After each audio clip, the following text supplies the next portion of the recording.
My younger sister, Lily, was 16. She had lived with my husband and me in our small home in a quiet neighborhood outside the city since she was 10 years old. After our parents died, I became responsible for her. Everyone who knew Lily described her the same way: quiet, shy, and always keeping to herself. As she grew older, my husband Mark started complaining about her. One evening he told me he had seen Lily with a boy late at night behind a closed convenience store down the street. She was doing things she shouldn't be doing, he said angrily. At that time, she was only 15. I refused to believe him. Lily would never do that, I said. But Mark insisted he had seen them together more than once. One day he became so furious that he punished her harshly, saying he had caught her again late at night with the same boy. When I confronted Lily, she shook her head and said quietly, "It's lying." She was such a calm, reserved girl that I believed her. I couldn't imagine her sneaking out at night to meet a boy. Mark got frustrated. "If you think I'm lying," he told me, "it'll take you to the place where I've seen them. But I run a small store at the local market and barely have time to rest." So I told him not to worry about it. "They'll catch her myself if she's really doing something wrong," I said. After that conversation, Lily hardly went out anymore. She stayed inside most of the time. Mark remained strict with her. He constantly warned her that if she ever got pregnant, she would have to leave the house. He had a quick temper, but I believe he was trying to discipline her because he was the one paying most of the household bills and helping with her school fees. Then one morning, everything changed. I was at my stall in the market when someone from our neighborhood rushed up to me. "They took your husband," he said breathlessly. "Some guys grabbed him, and they're beating him." My heart nearly stopped. I dropped everything and ran home, without even closing my stall. When I got there, the entire street was in chaos. Neighbors were standing outside, whispering and pointing. "They took him to the basketball court by the park," one woman told me. "What happened?" I asked desperately. She hesitated before answering. "They say he assaulted your sister." My head spun. My clothes nearly fell off as I ran down the street like a crazy woman toward the park. My children followed behind me crying. When I got there, I saw a crowd gathered around the court, and in the middle of it was Mark. His shirt was torn off. His face was swollen. Blood ran down his nose and mouth. Several young men from the neighborhood were kicking and punching him. I barely recognized him. My legs almost gave out. Nearby, Lily sat on the ground beside one of the young men. She was crying uncontrollably. I rushed forward and dropped to my knees. "Please stop," I begged them. "Please don't kill him." One of the men shouted at me to stay back, or they would start beating me too. Some neighbors pulled me away before things got worse. I ran to Lily. "What happened?" I asked, shaking. She wiped her tears and said something that shattered my world. "This morning after you left for the market, he forced himself on me." I stared at her in disbelief. She said she didn't think I would believe her if she told me privately, so she ran outside and told the neighborhood beaux what happened. They were the ones who went to drag Mark out of the house. Then she added something that made my stomach drop. "It's been trying for months," she said. "That's why he was always angry with me, because I kept refusing him." Behind us, Mark was shouting through swollen lips. "I didn't do it. She's lying."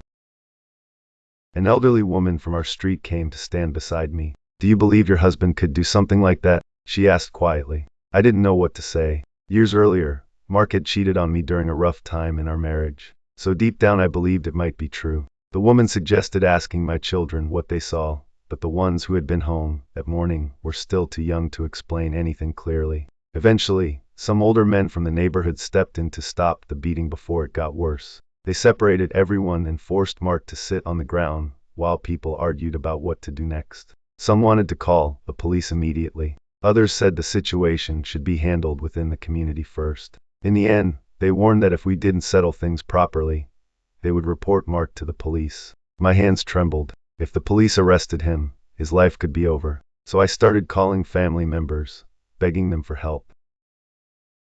Everyone was furious about what had happened, but they didn't want him going to prison without hearing the full truth. Between loans, borrowed money, and contributions from relatives, we managed to gather enough money to compensate Lily for therapy and medical care. Only after everything was settled did the crowd finally let Mark go. That night, as I sat alone in the house, one thought kept circling in my mind. I had spent years defending my husband, and now I didn't know if I had been protecting a good man or living with a monster. After that day, nothing in our house was ever the same. Mark could barely walk when we brought him home. His ribs were badly bruised, his face swollen, and his back covered with deep cuts from the beating. For days he could not even get out of bed. But the worst wound wasn't on his body. It was the humiliation. People in the neighborhood stopped greeting him. Some parents told their children not to come near our house anymore.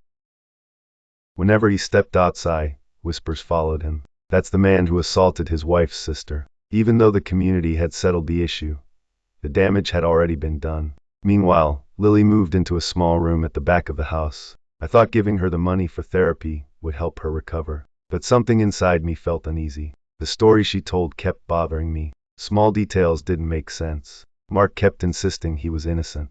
I swear on everything I have, he said one night with tears in his eyes. I never touched her. At first I thought he was just trying to save himself. But weeks passed, and the more I watched Lily, the more something felt wrong. She was no longer the quiet girl I knew. She was always on her phone smiling, whispering, sneaking outside late at night. Then one afternoon my neighbor's teenage daughter came to my shop. "Andy," she said nervously, "I think you should see something." She showed me a video on her phone. My heart nearly stopped. It was Lily. She was sitting behind the same closed convenience store Mark had once mentioned kissing a boy. The video was recent. Very recent. Suddenly Mark's old words echoed in my mind. I've seen her there before. My hands started shaking. That evening I confronted Lily. At first she denied it, but when I showed her the video, her face went pale. Then slowly the truth started spilling out. She admitted she had been secretly seeing the boy for months. The boy was older, 22. Mark had caught them several times at night and threatened to tell me. He said he would send me back to live with relatives if I didn't stop, she confessed. I felt cold all over. "So you accused him?" I whispered. She started crying. "He was going to ruin my life." My chest tightened. "Did he touch you at all?" I asked. She shook her head slowly. "No." At that moment I realized something terrible. The entire accusation, the beating, the humiliation, the money, everything was based on a lie. I immediately reported the matter to the police, because now it was bigger than our family. The police began investigating the incident. They interviewed neighbors, the boys who beat Mark, and eventually Lily herself. When they checked her phone records, messages between her and the boy told the full story. One message read, "Your brother-in-law almost caught us again. If he tells my sister, I'm finished." Another message shocked the investigators even more. "Don't worry, I will handle him." Within weeks the case went to court. Under pressure and evidence, Lily finally confessed. She had lied about the assault because she was afraid Mark would expose her relationship. The courtroom went silent when she admitted it. The judge looked disappointed. False accusations like that were extremely serious. Not only had an innocent man been publicly beaten and humiliated, but the lie could have destroyed his entire life. In the end, the court ruled that Lily had committed false reporting and defamation. Because she was still a minor, she wasn't sent to an adult prison, but she was placed in a juvenile detention center and ordered to undergo counseling. When the verdict was announced, I felt tears rolling down my face. Not just for Mark, but for the family we had lost. The quiet little girl I once protected had destroyed everything. And the man I had doubted had been telling the truth all along. That night Mark sat silently on the porch. For a long time neither of us spoke. Finally he said something that broke my heart. I tried to protect her, and look what happened. And for the first time since the nightmare began, I realized that sometimes the person we doubt the most may be the only one telling the truth.